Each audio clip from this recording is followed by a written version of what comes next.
পিসগুলো ভাজা ভাজা করে নিব। মুরগি তো সবাই তরকারি খায়, বোনাটা কয়জনই খায় বলেন? বোনাটাই ভালো লাগে। এই যে সব মশলা আমি বাইটটা নিচ্ছি একসাথে সব মশলা বাইটটা নিচ্ছি।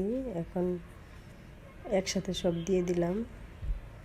মশলাও কষানো হবে, মাংসও কষানো হবে, একসাথেই হবে।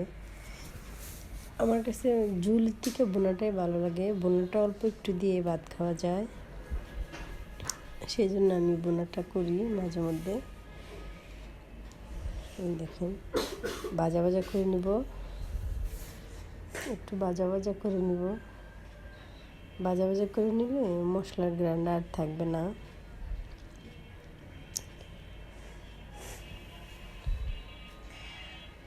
যে একটু ভাজা ভাজা করে নিচ্ছি। এই পৃথিবীতে কে বলেন কষ্ট ছাড়া কোনো কিছু পায়? কষ্ট করলে কিষ্ট মিলে। ভাজা ভাজা হচ্ছে, এরকম করে আপনারা করে খায় দেখেন, অনেক ভালো লাগে।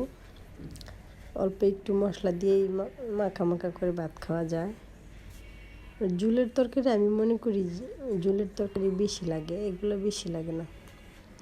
বোনাটা অল্প একটু দিয়েই হয়। দেখুন বোনা একটু ভাজা ভাজা করছি একটু।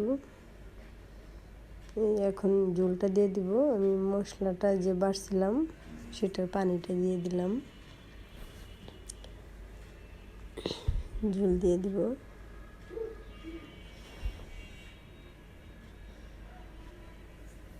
সব কিছুতেই কষ্ট আছে, কষ্ট ছাড়া কোনো কিছুই হয় না।